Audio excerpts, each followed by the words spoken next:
Hello everyone! Welcome again to our new topic, IMG Soldivo Fund, how to add sub-account, transfer shares, and what it means. This video is intended to every IMG members worldwide. Pero for non-members who are interested to become a member can also learn from this video tutorial. This topic includes what is IMG Soldivo Fund? What are the type of funds we have? Procedure how to add sub-account and transfer share, and its advantages.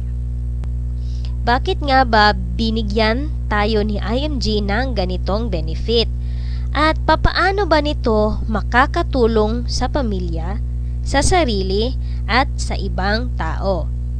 What is IMG Soldivo Fund? Umpisahan nating alamin kung ano ito at kung legit ba ito.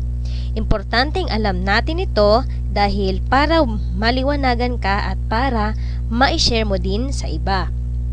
IMG Soldivo Fund is a special fund exclusive to IMG members. Invested in the Soldivo Strategic Growth Fund, this special fund is for IMG members and thus requires additional documentation to begin investing in a well-managed equity fund. So, kailangan na member ka ni IMG bago ka makapag-invest dito. Sa mga hindi pa member na gustong mag-invest sa IMG Soldivo Fund, pwede kayong patulong sa mga IMG members worldwide.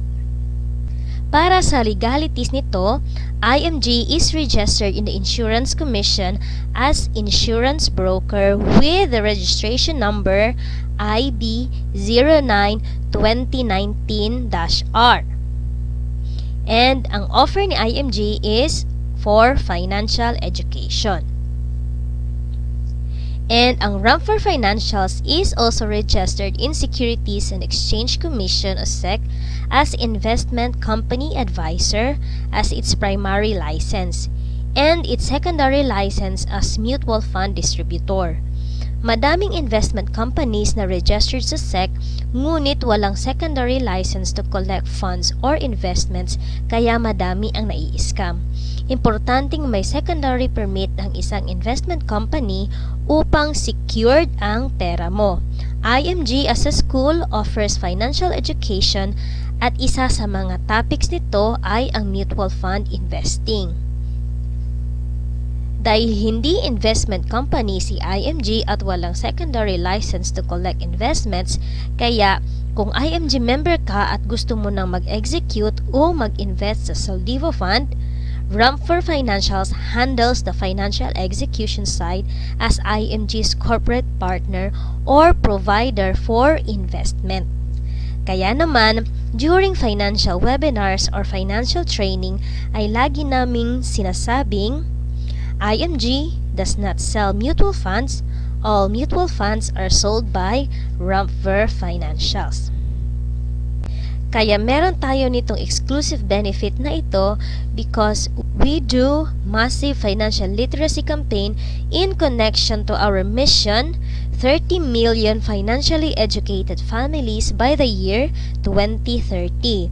And we are committed to deliver the world's financial wake call. No family left back. Type of mutual funds. Sa loob ng ating members portal, meron tayong dalawang klaseng funds. Soldivo Strategic Growth Fund, ito yung kung saan automatic investor ka na after mo nag-member sa IMG. At ang bond fund. Soldivo Strategic Growth Fund, ito ay equity type of fund. This type of fund is invested in a diversified portfolio or stocks and equity and generally has the highest return on investment over the long term. Stock funds are basically designed for growth to earn from capital gains and dividend yields. These are good for investors who seek the largest capital appreciation given that they can take a high risk of volatility. The recommended length of stay for this fund is 5 years and beyond. This is usually recommended for long-term financial goals such as children's education, retirement fund, funds for future business, and others. For fund suitability, this is for you if you have a high appetite for risk and willing to invest for the long term. You want to invest for funds in both blue chip stocks and second liners or alpha stocks. You have no immediate need for your investments and is willing to invest for the long term. So average return ng Strategic Growth Fund is 12%. So here are the top 10 holdings for the Soldivo Strategic Growth Fund. SM Investments Corporation, Ayala Land Inc., Ayala Corporation, SM Prime Holdings Inc., Bank of the Philippine Islands International Container Terminal Services Inc., BDO Unibank Inc., Jollibee Foods Corporation, Metro Pacific Investment Corporation, and Philippine Long Distance Telephone Company. So dito nakikita mo na sa kahit anong halaga ang inilagay mo sa fund na ito, mapa 20 pesos man o higit pa ay nakapag-invest ka na sa mga kumpanyang ito. Amazing, di ba? Thanks to IMG. Bond Fund. This type of pooled fund is invested in diversified portfolio of fixed income instruments such as government securities, treasury bills, commercial papers, treasury notes, and others. Bond funds earn through the interest paid regularly on the securities where they are invested in. The return of investment in bond funds usually outperforms the interest rates of bank deposits and deposit substitute instruments. This fund can be a good guard against inflation, and it can preserve the money value for the short term. This is for the conservative investors who are risk-averse, who do not want to subject their money in market volatilities, thus opting for a safer investment instrument, yet protecting it against the effects of inflation. The recommended time horizon for this type of fund is 1 to 3 years. Fund suitability. This fund is for you if you are an investor with a low appetite of risk and you're amenable to modest returns. You have money lying around but might need it anytime soon. Try the least risky type of medium-term investment. Average return for a bond fund is 6%. Dito naman, ang pera mo ay pinahiram mo sa gobyerno natin. Kaya si government ay may pagkakautang sa atin. Kung ikaw ba papipiliin, saan mo ba ipapahiram ang pera mo? Sa mga kumpanya? Sa gobyerno? O sa friend mo? Kahit sino sa kanila, lahat may risk. Kaya dapat alam mo kung sino ang dapat na piliin mo. And alam nyo ba na maswerte tayo dahil ang Soldivo Funds ay isa sa mga best mutual funds dito sa bansa last year, 2020. For bond fund, ranked number 1 ang Soldivo Bond Fund with 8.06% gain based on 5-year performance. And for equity fund naman, nasa rank 20 si Soldivo Strategic Growth Fund with negative 15.56% loss based on a 5-year performance. Dahil alam at batid ni IMG ang ating sakripisyo, tiyaga at malasakit sa ibang tao, naturuan sila about financial education, kaya ay binigyan niya tayo ng another exclusive benefit for Soldivo Mutual Fund Investments. Di lang tayo automatic investor, meron pa tayong free investment seminars at may 0% entry fee. So, ano ang ibig sabihin nito? Libre na nga ang mga seminars. Wala pang bawas ang perang ating ihuhulog. At ito pa. Grabe! From 500 minimum investment top up noon, ngayon, hay nako, 20 pesos na lang. Kung si banks ay di tinatanggap ang 20 pesos na savings araw-araw, ibahin mo dito si IMG. For as low as 20 pesos, di ka lang saver. Investor ka na. At dahil investor ka na, shareholder o kasosyo ka na ng mga top companies gaya ni SM, Ayala, BPI, BDO, Jollibee, Metro Pacific Investment Corporation, PLDT at ng gobyerno. Explosive, di ba? Kaya, I encourage you to maximize IMG's benefit and do its mission kasi we are rightfully compensated. At kung di ka pa IMG member, I also encourage you to attend our financial education class series on IMG's Wealth Academy. See you there and see you soon. How to add sub-account and transfer shares. On your IMG Soldivo portal, click New Sub-account. And fill in mo name ng sub-account mo. Pwede na anak mo at kapamilya mo na gustong mag-invest sa halagang 20 pesos o higit pa. How to fund sub-account. Bago ka mag-fund, tandaan mo lamang ito. Always fund through the primary account, and in this illustration, ang primary account belongs to the IMG member with folio number 208526PH or nakapangalan sa akin. And just transfer the shares bought to the sub-account. Sub-account ko is si Maria Thea Michelle Calderon, ang kaisa-isang pamangkin ko.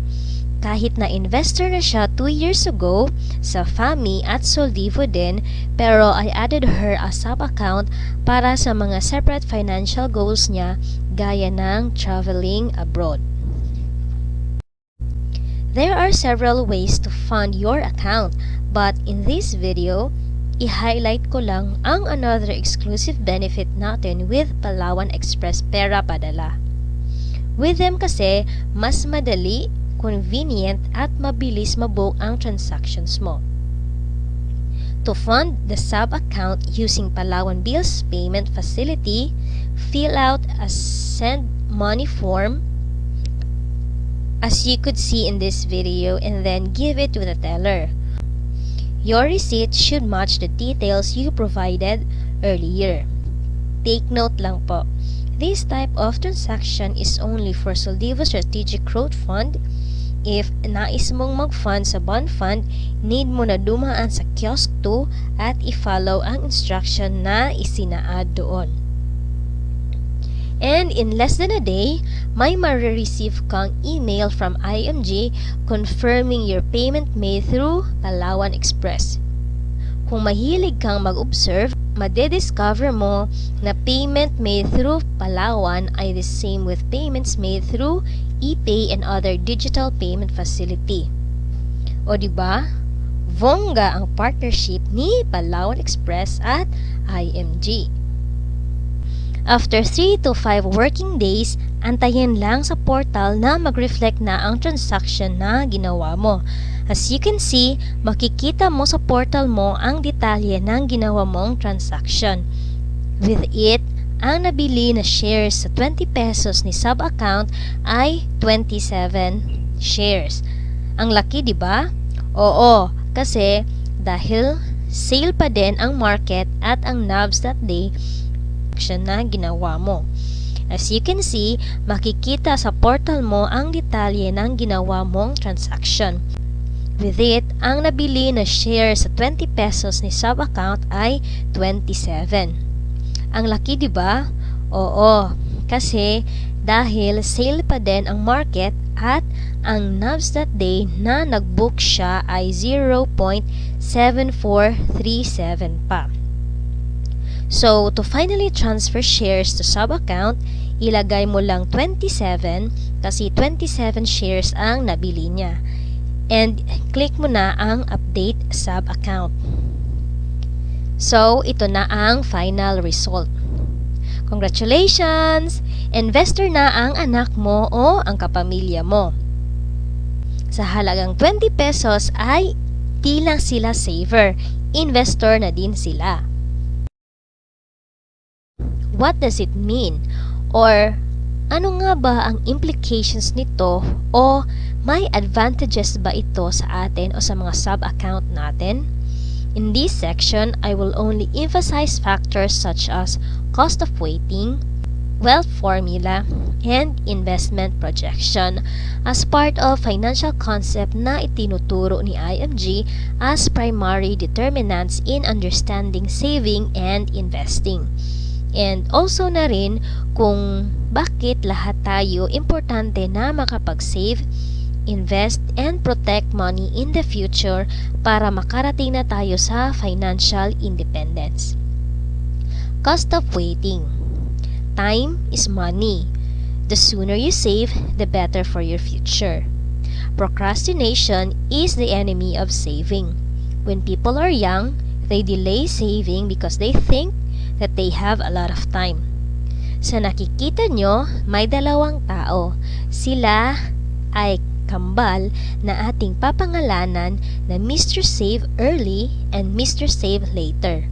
Pareho silang nag-invest ng 120,000 sa loob ng 6 na taon. Dahil si Mr. Save Early ay nag-start ng maaga at nagsimula 6 na taon bago si Mr. Save Later, nagkaroon siya ng 9,597,920 pesos.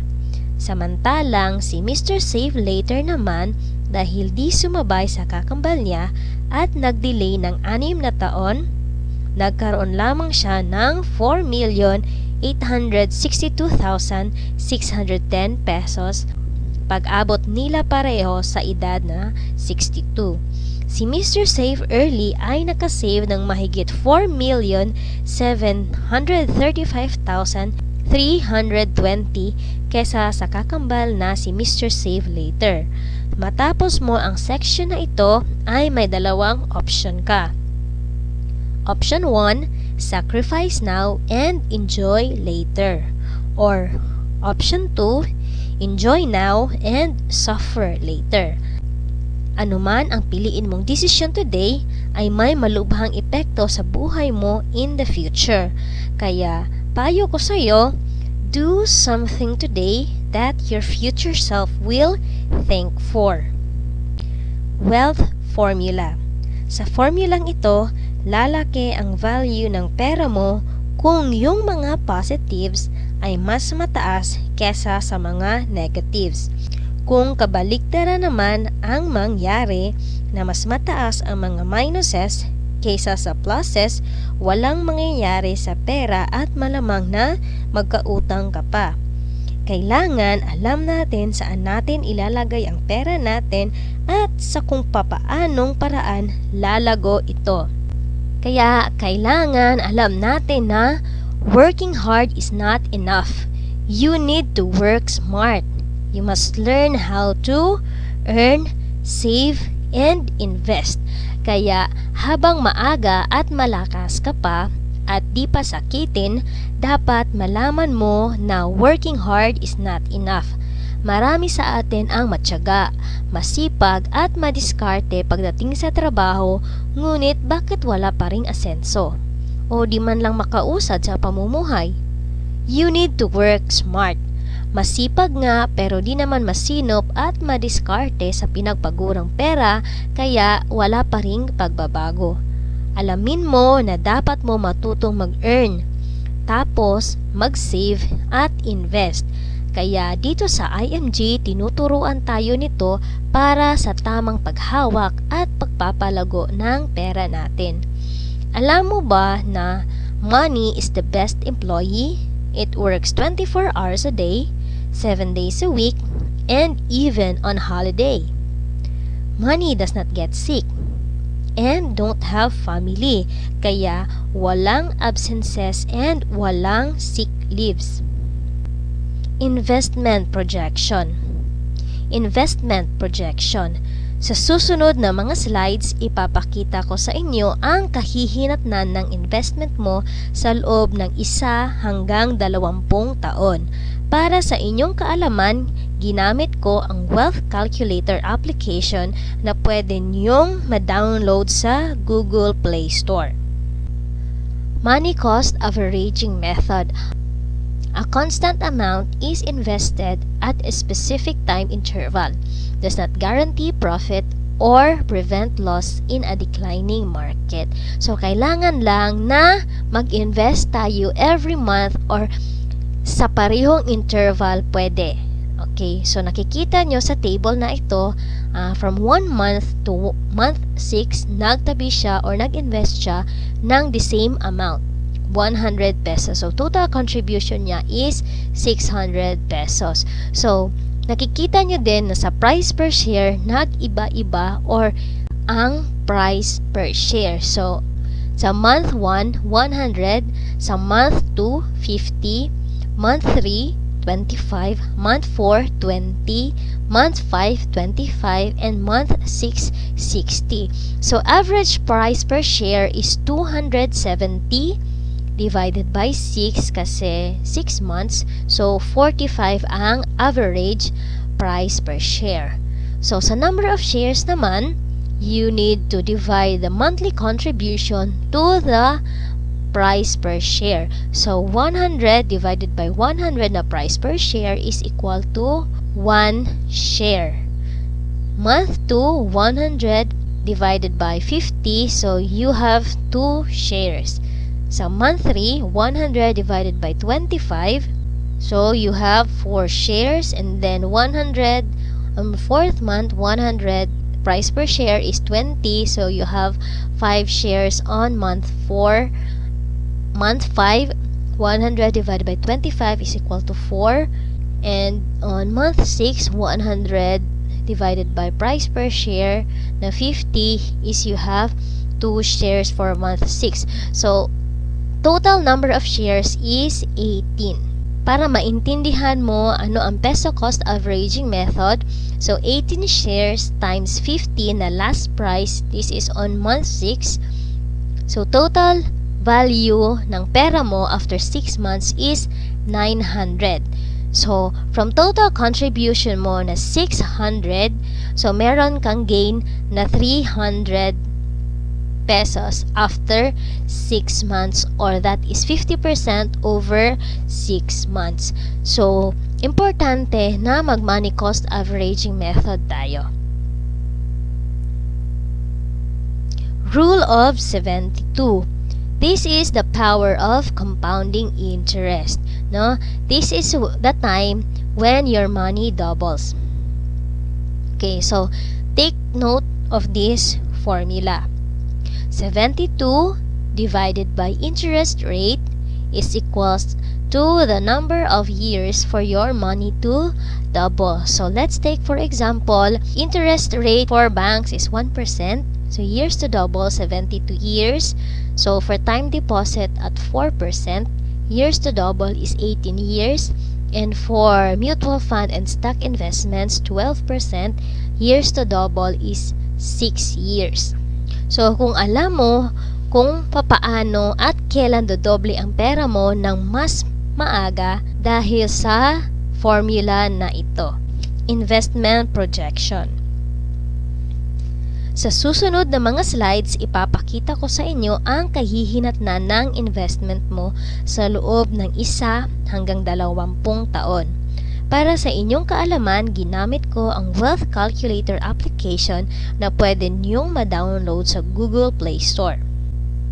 Disclaimer lang po, all figures are for illustrative purposes only and do not reflect an actual investment in any product.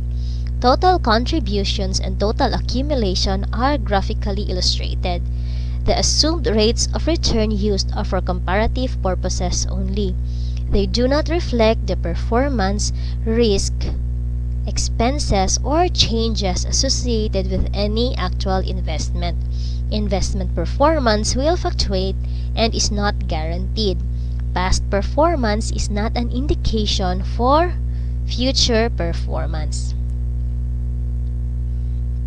Investment projection for 20 pesos for 1 to 20 years. For initial investment, inilagay ko ay 1,000 since 1,000 ang membership fee natin sa IMG ay direct na napupunta sa Soldivo Strategic Growth Fund natin at annual rate ay 12% dahil ang Soldivo Strategic Growth Fund ay may average na 12% yearly return. So for example, nag-money cost averaging method ka ng 20 pesos, ang halaga ng investment mo after 1 year ay 1,388.80 pesos. After 2 years ay 1,824.26 pesos. After 5 years ay 3,469.99 pesos. After 10 years ay 7,822.95. After 15 years, 15,494.35. So after 20 years, 29,013 pesos and 99 centavos. Kung mapapansin mo sa pie chart na nasa baba, mas mataas pa ang interest ng pera natin kesa sa actual na investments natin pagdating ng 15 years to 20 years. Ito ay dahil sa compounding interest o yung interest mo on the first year ay nag-a-accumulate ng interest on the second year, on the third year, hanggang sa kung kailan may laman pa ang fund mo. So in this case, hanggang 20 years. So mas maganda na you invest for the long term. Investment projection summary.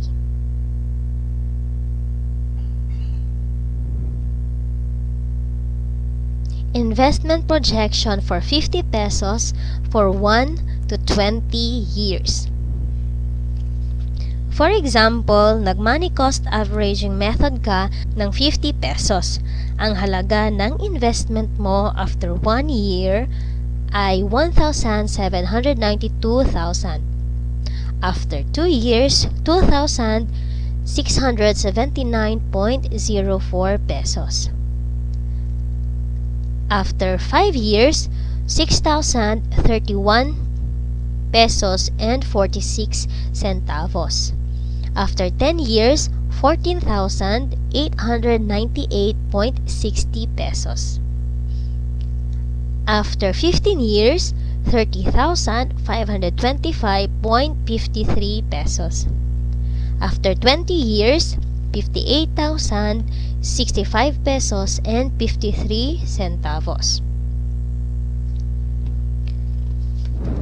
So again, kung mapapansin mo sa pie chart na nasa baba, mas mataas pa ang interest ng pera natin kaysa sa actual investments natin pagdating ng 15 years and 20 years.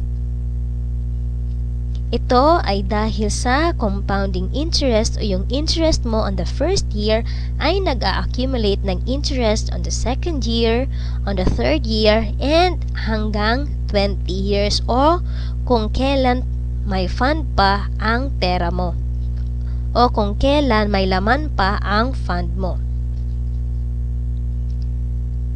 Investment projection summary for 50 pesos.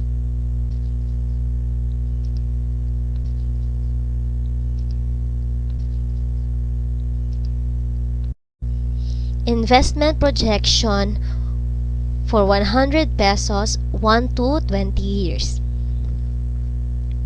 For example, nag-money cost averaging method ka na 100 pesos. Ang halaga ng investment mo after 1 year is 2,464 pesos. After 2 years, 4,103.68 pesos. After 5 years, 10,300.57. After 10 years, 26,691.35. After 15 years, 55,577.50.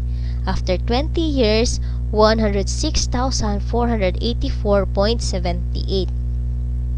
So again, kung ma-observe mo, sa pie chart na nasa baba, mas mataas pa ang interest ng pera natin kesa sa actual na investments natin. Dahil ito sa compounding interest. Investment projection summary for 100 pesos.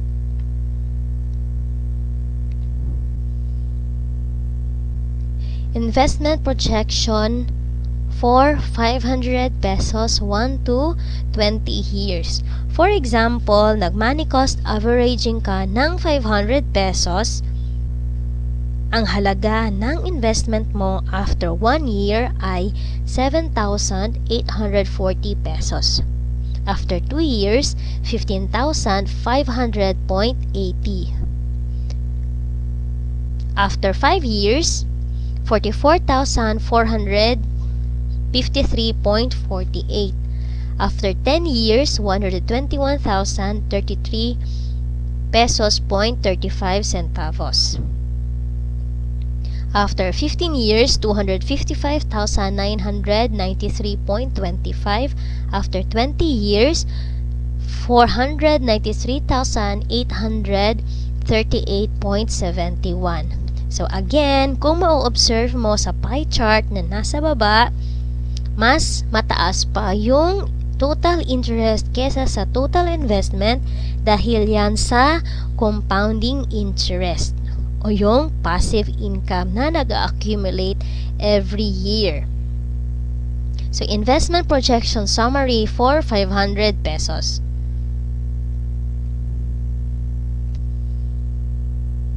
Investment projection for 1,000 pesos 1 to 20 years.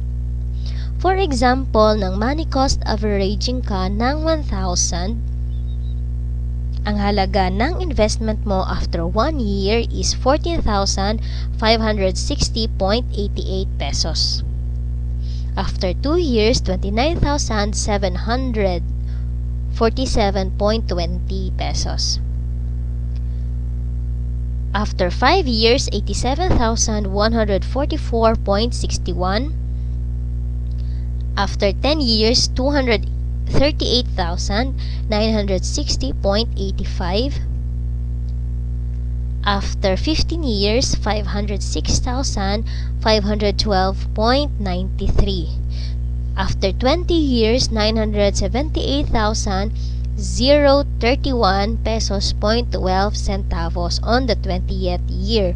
So, kulang-kulang malapit na mag-million pagdating ng 20 years. So, again, uulitin ko, kung makikita mo sa pie chart na nasa baba, mas mataas pa yung total interest natin kesa sa total investment natin dahil ito yon sa compounding interest. Yung power of compounding interest na nasabi ko kanina lang sa Rule of 72.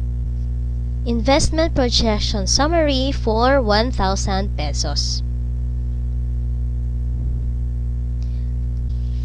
Investment projection summary for 20 pesos, 50 pesos, 100 pesos, 500 pesos, and 1,000 pesos.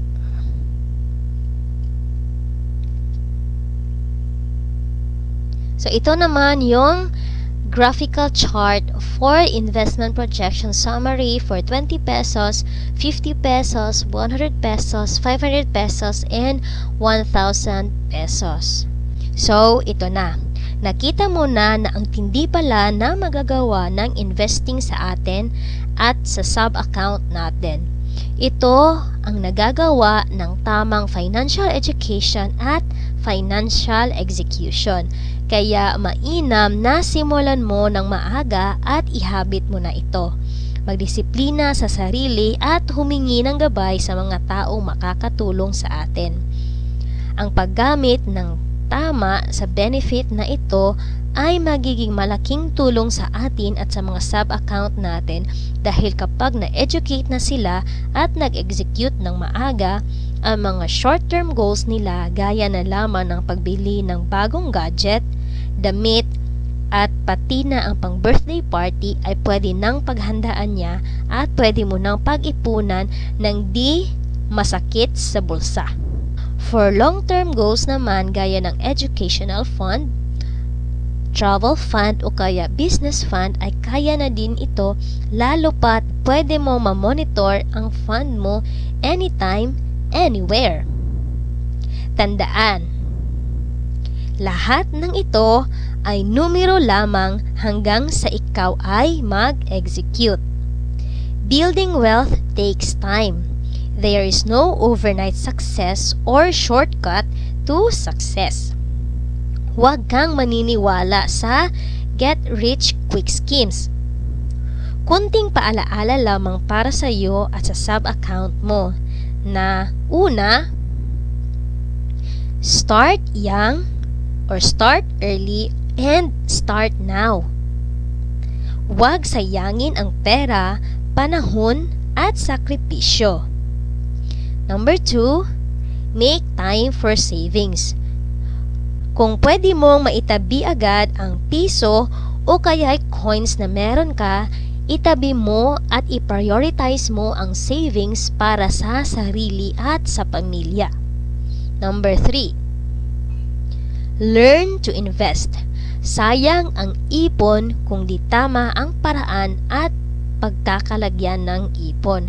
Maaaring maubos at mawala ito nang di mo namamalayan. Magpaturo at maging coachable sa mga mentors mo. Number 4, think long term. Ito ay kaugnay sa law of harvest. Sadyang may tamang panahon kailan pwede na tayo mag-harvest. Kailangan na alam mo ang time frame ng ipon o investments mo upang di masayang ang effort at panahon mo. At dito na po nagtatapos ang topic natin ngayon. Naway may natutunan po kayo sa akin at sana'y mag-iwan po kayo ng comment o kaya i-like ang video na ito at mag-subscribe na din para ma-notify sa susunod na mga uploads ko. Please connect us on Facebook. Ang saving and investing ay hindi pagpapayaman. Ito ay pagkakaroon ng seguridad na hindi ka magugutom kahit wala ka ng sahod sa future. Maraming salamat po sa pakikinig sa akin at naway may natutunan ka po. Feel free po to comment down below kung may natutunan po kayo or may gusto kayong i-improve or may mga tanong po kayo. Please do not forget to click like and subscribe and click na lang po sa notification bell para updated ka sa next video ko. Maraming salamat and have a wealthy day.